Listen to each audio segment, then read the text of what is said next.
अयोध्या में खूब जश्न मनाया गया था। तभी राजा जनक जी ने एक पत्र लिखा। हे प्रभु श्री राम जी, 14 वर्ष बाद आप वन से आए हो। आप में तो जनकपुर के प्राण है ही, परंतु हमारी जो लाली है वह तो हमारी प्राण है। समस्त जनकपुर वासी आप दोनों युगलों को कुछ दिन के लिए जनकपुर बुला रहे हैं कि आप कुछ दिन यहाँ आराम करने आओ। और हाँ, आप अकेले नहीं आना, आप अपने तीनों भैयाओं को और तीनों लाली को और अपनी समस्त सेना, हनुमान, जामवंत सभी को लेकर आओ। हमें कुछ दिन सेवा करने का अवसर प्रदान करें। इतना लिखा। फिर अपने एक दूत से अयोध्या पहुंचाया। उस समय श्री राम जी सभा में बैठे थे। जैसे ही राजा जनक का पत्र आया, श्री राम जी बोले, प्रिय हनुमान, इस पत्र को पढ़कर सुनाओ, क्या लिखकर भेजा है। हमारे ससुर जी ने फिर हनुमान जी ने पत्र पढ़कर सुनाया। हे प्रभु श्री राम, आपको और पूरी सेना को और तीनों मैया को और तीनों भैयाओं को महाराज जनक जी अपने यहाँ बुला रहे हैं। बोले आकर कुछ दिन आराम करो यहाँ। ये सुनकर सभी बंदर उछलने लगे, सभी आपस में बातें करने लगे। जय हो राजा जनक की, अब हम सब जाएंगे, बढ़िया आराम करेंगे और खूब अपने शरीर की सेवा कराएंगे। बहुत युद्ध करके आए हैं रावण की सेना से, बढ़िया मालपुआ खाने को मिलेगा।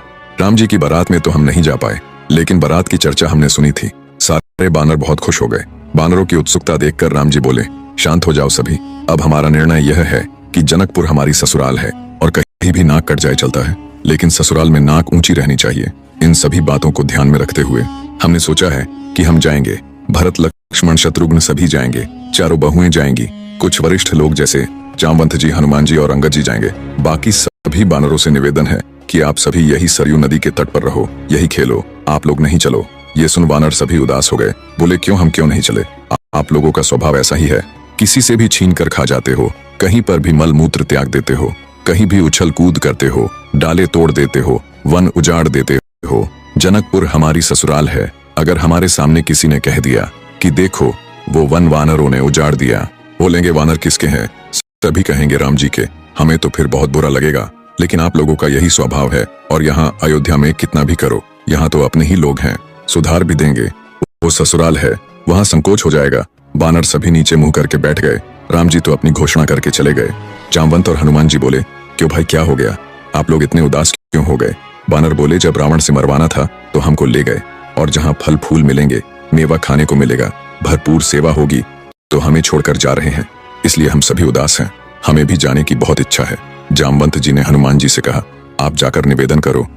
अरे हम कुछ नहीं कहेंगे, हमारे तो वो स्वामी है, उनकी आज्ञा हमारे लिए सर्वोपरि है। आप बड़े हो, आप जाकर बात करो। फिर जामवंत जी राम जी के पास गए। बोले, सब बानर बहुत उदास हो गए हैं, आप ऐसा मत करो। प्रभु, मैं जिम्मेदारी लेता हूँ, एक पत्ता भी किसी वृक्ष का नहीं टूटेगा। आपके ससुराल की एक भी चीज यहाँ से वहां नहीं होगी, इसकी हमारी गारंटी है। राम जी बोले, देखो 100, 200, 300 बंदर नहीं है, करोड़ों बंदर हैं, आप किस किस को संभालोगे। प्रभु, वो हमारी जिम्मेदारी है, मैं वचन देता हूँ, आपकी ससुराल में एक बात भी ऐसी नहीं होगी जिससे आपको संकोच हो। राम जी बोले, तो ठीक है, आपकी जिम्मेदारी है। फिर जामवंत जी बाहर आए और सभी से बोले, राम जी राजी हो गए हैं सभी को ले जाने के लिए। इतना सुन बंदर फिर से उछलने लगे। जय हो राजा रामचंद्र की, जय हो जामवंत जी की। लेकिन सभी ध्यान से सुनो, मैंने जिम्मेदारी ली है, एक पत्ता भी नहीं टूटना चाहिए जनकपुर के किसी वृक्ष का। बानर बोले, हाँ बिल्कुल नहीं टूटेगा, आप तो आज्ञा करो कैसे चलना है। सुनो, मेरे से पूछे बगैर कुछ नहीं करना है, जब मैं बोलूं तभी कुछ बोलना, मेरे से पूछे बिना कहीं पर बैठना भी नहीं है, और जब मैं चलूं तो चलना है, और जब सोऊं तो सोना है, मतलब सीधा है, जैसा मैं करूं वैसा ही हो। सभी बानरों ने हामी भर ली। इधर राम जी को विश्वास नहीं हो रहा था कि जामवंत जी इतने सारे बंदरों को कैसे संभालेंगे। उन्होंने कहा, जामवंत जी, हमें एक बार साबित करके दिखाओ कि सभी बानर आपकी बात मानेंगे। ठीक है प्रभु।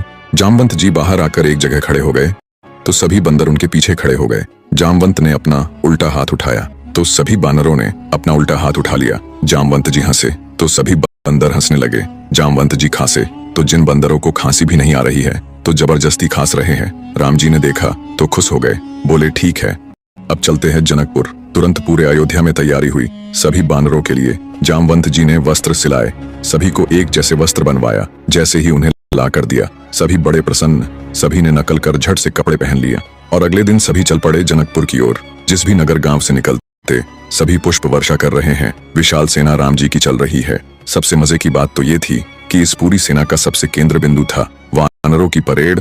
सभी के मुखिया थे जामवंत। बिल्कुल जामवंत को देखकर चलते। अगर जामवंत जी इधर देखे तो सभी बानर इधर देखने लगते। जैसे ही जनकपुर की धरा में प्रवेश किया, दूर से ही समझ आने लगा कि प्रभु श्री राम आ रहे हैं। सारी तैयारियां तो पहले से ही थीं। आते ही बालकनी में खड़ी सभी मैयाएं राम जी की बलैयां लेने लगी।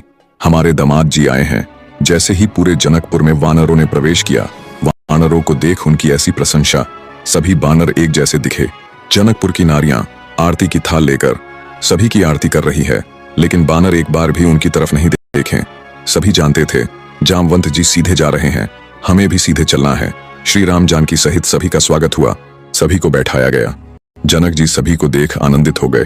बोले, प्रभु पूरे जनकपुर में चर्चा है, आपके वानरों की ऐसी सेना है, यही वानर ही है जो रावण की सेना को मार सकते हैं। इतने शिष्टाचार, इतने गंभीर, देखो इतनी बड़ी सभा में करोड़ों बानर बैठे हैं। दूर बैठे जामवंत जी सिर हिलाए तो सभी सिर हिलाए। सभी बहुत दूर से चलकर आए हों। सभी के भोजन प्रसादी की व्यवस्था है, आप सभी आसन ग्रहण करें। सभी बानर चौकी में बैठ गए। पहली बार बानर चौकी में बैठकर खा रहे हैं। सभी के लिए सोने की थाली, चांदी की कटोरी। सभी मन से बहुत खुश थे, लेकिन बानर थाली में नहीं देख रहे हैं, सभी जामवंत को देख रहे हैं। पूरी थाली में सभी प्रसाद रखा है। फलों की एक थाली अलग रखी गई थी। दूर खड़े सभी लोग देखे बानरों के आगे कितने स्वादिष्ट भोजन रखे हैं, लेकिन बानर है कि थाली में ही नहीं देख रहे हैं। सभी आपस में बतिया रहे थे। इसके बाद जामवंत ने जल लिया और थाली में फेर कर बोले, अन्नपूर्ण सदा पूर्ण।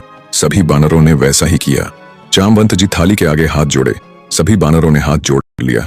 सभी कुछ राजा जनक देखे। बोले, राम जी मान गए, क्या अद्भुत सेना है। राम जी भी हल्की मुस्कान किए और धीरे धीरे भोजन पा रहे हैं। सोचे लाज बची रहे जितनी देर है। सभी प्रसाद पा रहे हैं। जैसे जामवंत खा रहे हैं वैसे ही वानर खा रहे हैं। जितनी दाल जामवंत जी डालते उतनी ही दाल सभी वानर डालते। सभी देखकर आनंद ले रहे थे।